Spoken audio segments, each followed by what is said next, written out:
افلا يتدبرون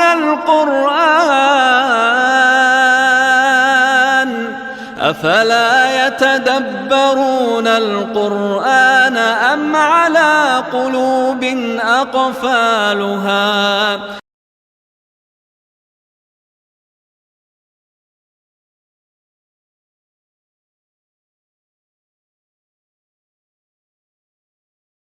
ونصلي ونسلم على رسوله الكريم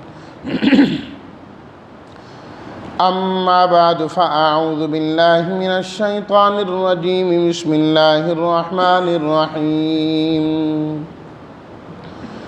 كيف تكفرون بالله وكنتم أمواتا فأحياكم ثم يميتكم ثم يحييكم ثم إليه ترجعون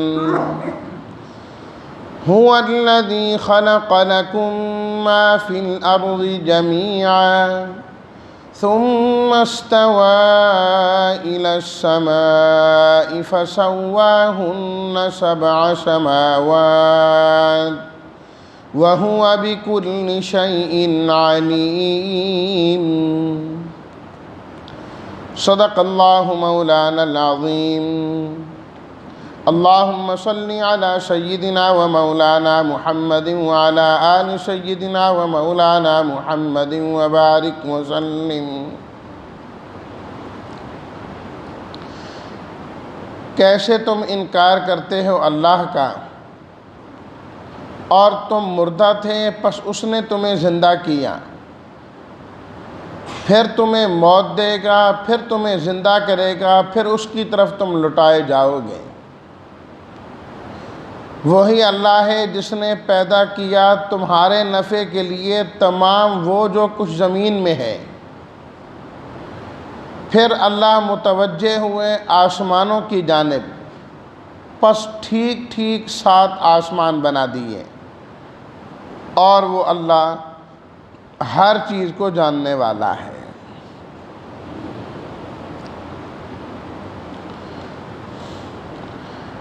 سورہ البقرہ کا 3واں رکوع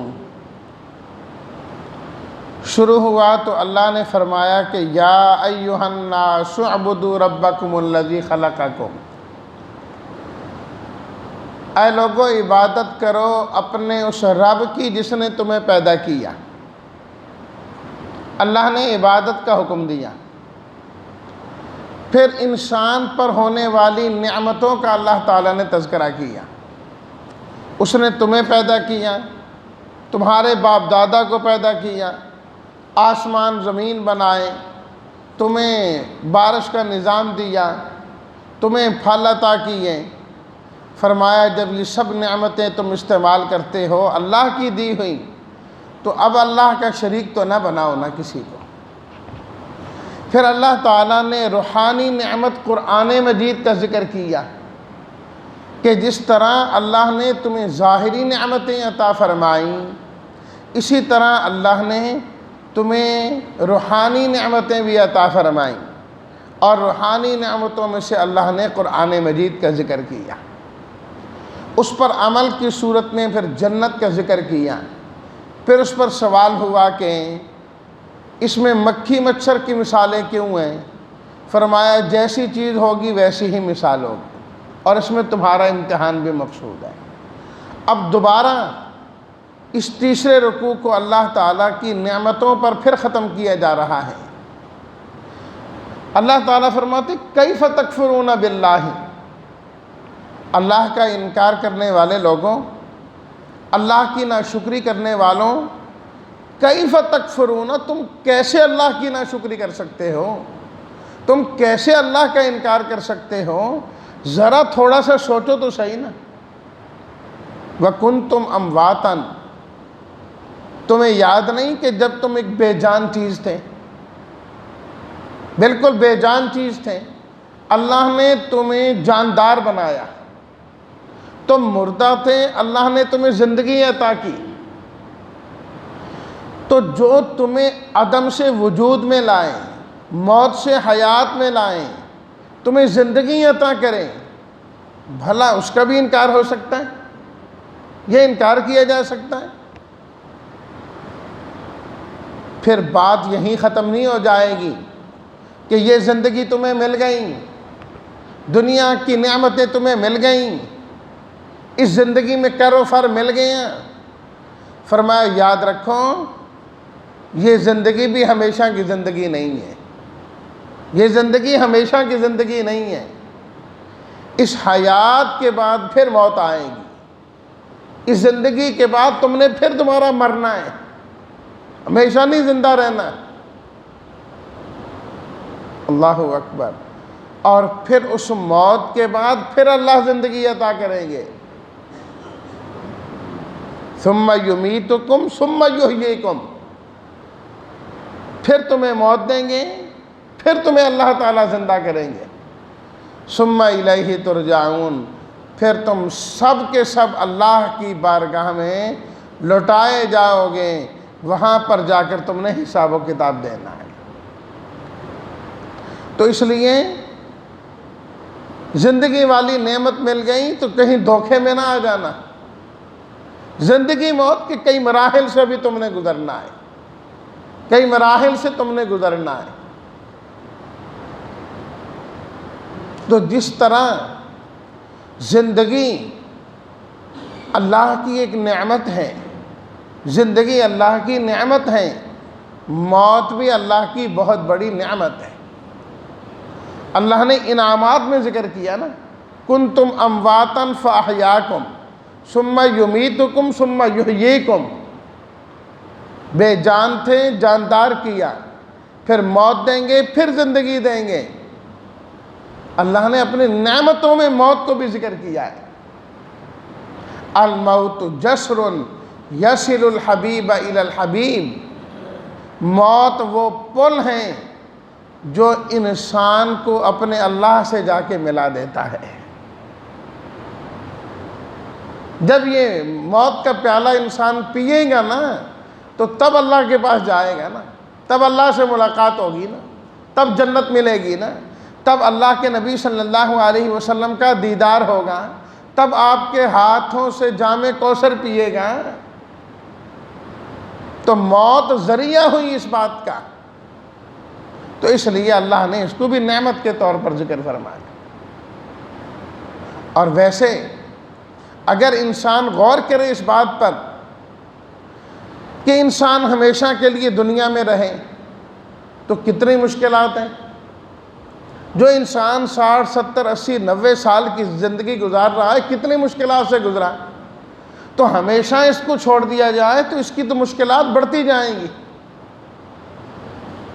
بڑھتی جائیں گی۔ اور انسان آخر میں تو خود چاہتا ہے، اس کے عزیز و اقارب خود چاہتے ہیں اب اللہ اس کو سنبھال ہی لے تو بہتر ہے۔ اس حالت میں انسان پہنچ جاتا ہے نا، بیماریاں، تکلیفیں، پریشانیاں، وہ انسان اپنی زندگی سے خود تنگ ہو گیا، عزیز و اقارب تنگ ہو جاتے ہیں، سنبھالنا مشکل ہو جاتا ہے، نہ وہ کھا سکتا ہے، نہ بیٹھ سکتا ہے، نہ چل سکتا ہے، نہ واش روم جا سکتا ہے۔ کون کس کو سنبھالتا اگر ہمیشہ کی زندگی ہوتی تو؟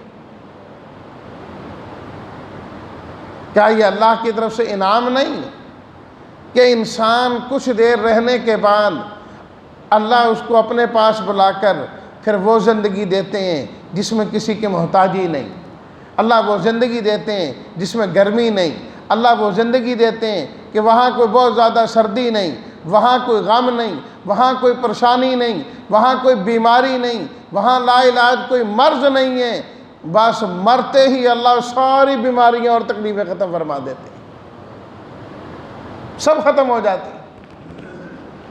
شیخ سعدی رحمۃ اللہ علیہ نے لکھا نا کہ ایک بادشاہ عیش و عشرت کے اندر بیٹھا، بڑے مزے، شراب و کباب کی محفل جاری ہے، اور اسی دوران اس نے یہ جملہ کہا، اگر این موت نہ بودے چے خوشبو دے، اگر یہ موت نہ ہوتی تو کیا مزہ ہوتا۔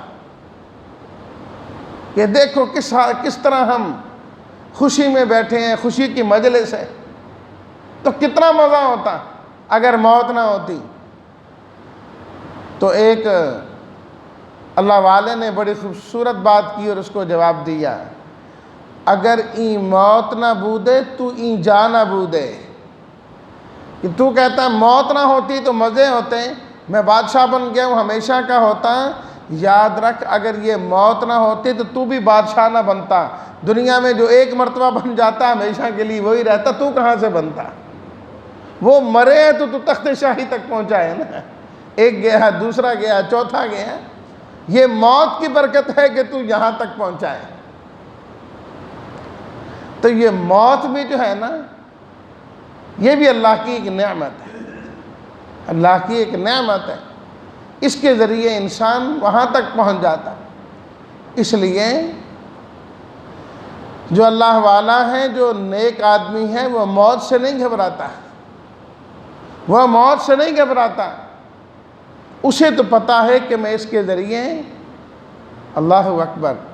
روایات میں آتا ہے نا کہ حضرت بلال حبشی رضی اللہ تعالیٰ عنہ جب آخری وقت آیا تو انتہائی خوش ہے، لوگ بیٹھے رو رہے کہ ہم سے جدا ہو رہے، اور حضرت انتہائی خوش۔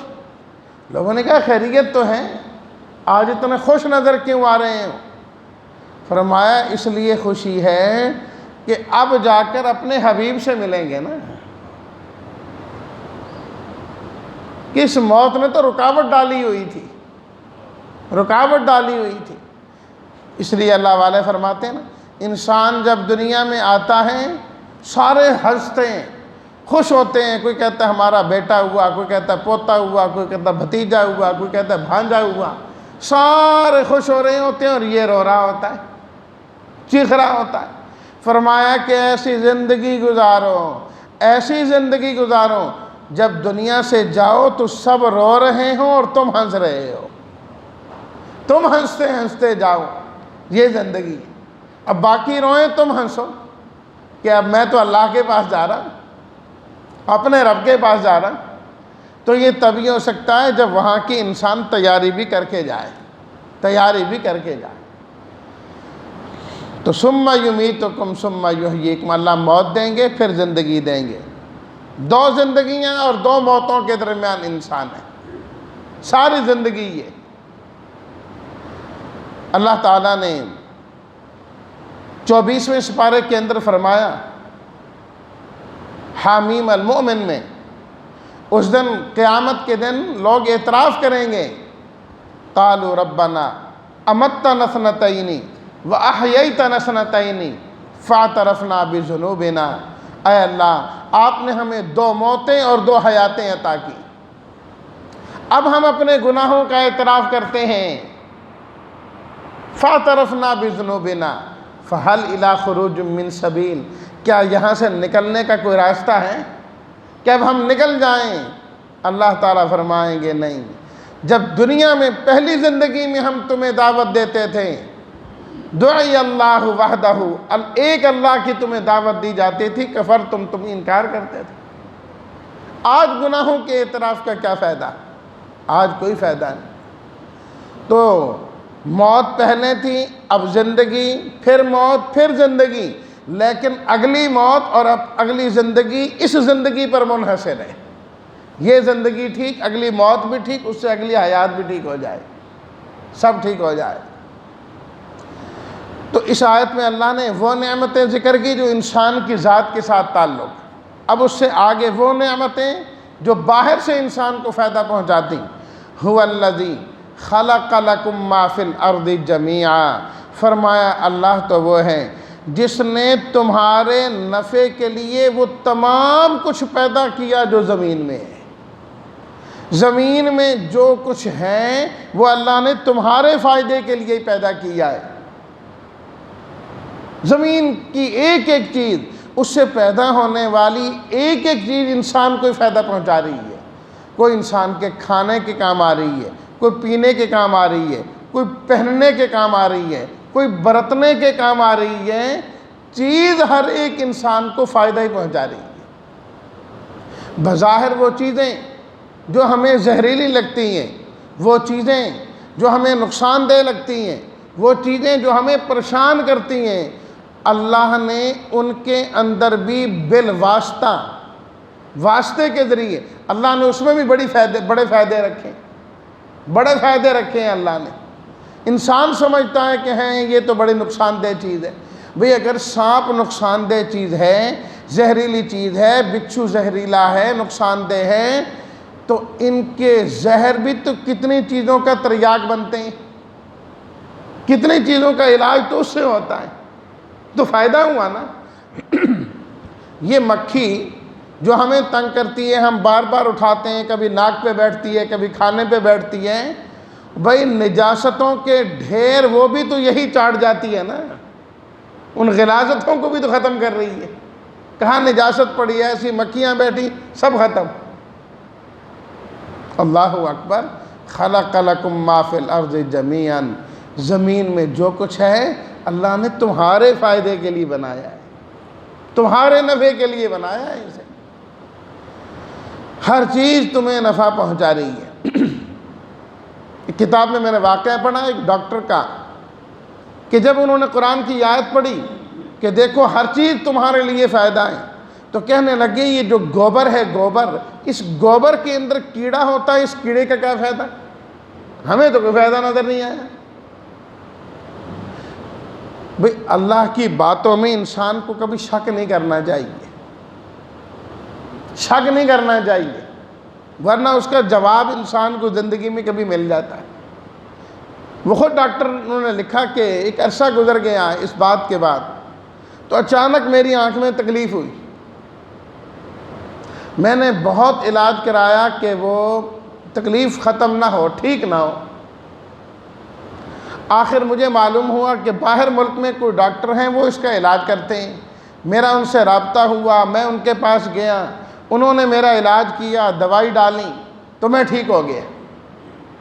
کہتے میں بھی ڈاکٹر تھا تو میں نے بات کی ان سے کہ آپ یہ کس چیز سے میرا علاج کرتے ہیں، کہ میں تو علاج کرا کے تھک گیا، ٹھیک نہیں ہو رہا تھا، تو کس چیز سے آپ نے میرا علاج کیا، یہ کیا دوائی ہے؟ تو باتوں باتوں میں اس نے بتایا کہ یہ جو گوبر کا کیڑا ہوتا ہے اس سے بنی دوائی جو ہے نا وہ میں استعمال کراتا ہوں، جس سے آپ کی آنکھ ٹھیک ہوگی، اس سے آپ ٹھیک ہوں گے۔ کوئی چیز نہیں ہے نکمی زمانے میں، کوئی چیز نکمی نہیں ہے، قدرت کے کارخانے میں ہر چیز کارآمد ہے، ہر چیز فائدہ مند ہے، مجھے سمجھ آئے کہ نہ آئے۔ اگر نہیں سمجھ آ رہی وہ میرے سمجھنے کی کمی ہے، رب نے تو فرما دیے تمہیں نفع دے رہی ہیں یہ چیزیں۔ ثم استوى الى السماء، پھر اللہ تعالیٰ متوجہ ہوئے آسمانوں کی جانب، فرمایا 7 آسمان بنا دیے اللہ تعالیٰ نے، 7 آسمان بنائے یکے بعد دیگر طباقاً۔ قرآن مجید میں خود اللہ نے فرمایا اوپر نیچے اللہ نے 7 آسمان پیدا کر دی۔ اس میں جو ہے نا چاند سورج کا نظام، ستاروں اور سیاروں کا نظام، اور کیا سے کیا اللہ تعالیٰ نے اس کے اندر نظام رکھے، وہ بھی ہمیں فائدہ پہنچا رہے ہیں۔ دن ہے، رات ہے، فصلوں کا بڑھنا ہے، پکنا ہے، فضائیں ہیں، ہوائیں ہیں، یہ سارا نظام اللہ نے بنایا ہے۔ اس آیت میں اللہ نے فرمایا کہ پہلے زمین بنائی اور بعد میں اللہ نے آسمان بنایا، اور ہے بھی اس طرح۔ دیکھیں نا، پہلے کوئی مکان یا کوئی چیز بناتے ہیں، پہلے بنیادیں بناتے ہیں، دیواریں کھڑی، پھر آخر میں چھت آتی ہے۔ اللہ تعالیٰ نے بھی زمین بنائی اور پھر اوپر چھت بنائی۔ البتہ سورہ نازعات کی آیات اگر پڑھیں تو وہاں پر تھوڑا سا اس کے الٹ معلوم ہوتا ہے۔ اَأَنْتُمْ أَشَدُّ خَلْقًا أَمِ السَّمَاءُ بَنَاهَا، آسمان اللہ نے بنایا۔ اس کے چند آیات کے بعد اللہ نے فرمایا وَالْأَرْضَ بَعْدَ ذَلِكَ دَحَاهَا، زمین اس کے بعد بچھائی۔ تو اس سے بظاہر بہت سارے لوگوں کو وہم ہوتا ہے کہ آسمان پہلے اللہ نے بنایا اور زمین بعد میں بنائی۔ یاد رکھیے اس آیت کا یہ مطلب ہرگز نہیں۔ اللہ نے زمین پہلے بنائی، آسمان بعد میں بنایا۔ پھر اللہ نے آسمان و زمین، سورہ انبیاء میں اللہ نے فرمایا اَوَلَمْ يَرَ الَّذِينَ كَفَرُوا، ان السماوات والارض کانتا رتقا ففتقناہما، یہ آسمان اور زمین بند تھے، آسمان سے بارش نہیں آتی تھی، زمین سے اناج نہیں اگتے تھے، ہم نے انہیں کھول دیا، ادھر سے بارش آنے لگی اور ادھر سے اناج نکلنے لگے۔ یعنی زمین آسمان کو اپنے اپنے کام میں لگایا اللہ تعالیٰ نے۔ اس کام میں لگانے کو اللہ نے فرمایا، زمین اس کے بعد بچھا دی، ساتھ ہی اللہ نے اگلی آیت میں اس کی تشریح کر دی، اخرج منہا ماءہا ومرعاہا، اللہ نے پانی نکالا، چارہ نکالا، تمہارے لیے، تمہارے جانوروں کے لیے چیزیں نکال دی، یعنی ان کو بعد میں اللہ نے کام میں لگایا، ان سے فائدہ حاصل ہوا ہے۔ وَهُوَ بِكُلِّ شَيْءٍ عَلِيمٌ فَسَوَّاهُنَّ، اللہ نے جو آسمان بنائے کہیں کوئی عیب نہیں چھوڑا، کوئی شگاف نہیں چھوڑا، کوئی نقصان دہ چیز نہیں، سوا برابر اور خوبصورت اللہ نے بنا دی ہیں۔ وَهُوَ بِكُلِّ شَيْءٍ عَلِيمٌ، وہ اللہ ہر چیز کو جاننے والا ہے، زمین و آسمان کو بھی، ان کے نظاموں کے بھی، انسانوں کو بھی، انسانوں کے کاموں کو بھی، اللہ کو یہ بھی پتہ ہے کون سا دانہ زمین کے کون سے حصے میں ہے اور کہاں اگ رہا ہے، کہاں پہنچا ہے، آسمان سے جو آنے والی بارش ہیں وہ قطرہ کہاں پہنچا، کہاں فائدہ مند ہوا، انسان کیا کر رہا ہے، چھپ کے کیا کر رہا ہے۔ وَهُوَ بِكُلِّ شَيْءٍ عَلِيمٌ، اللہ ہر چیز جاننے والا ہے، جو سب کا جاننے والا، سب کا پیدا کرنے والا ہے۔ فرمایا یا ایھا الناس اعبدوا، اے لوگو اسی اللہ کی عبادت کیا کرو جس نے یہ سب پیدا کیا۔ اللہ تعالی ہم سب کو عقیدہ توحید خالص طریقے سے نصیب فرمائے اور اسی پر اللہ تعالی ہم سب کا خاتمہ فرمائے۔ وآخر دعوانا ان الحمد للہ رب العالمین۔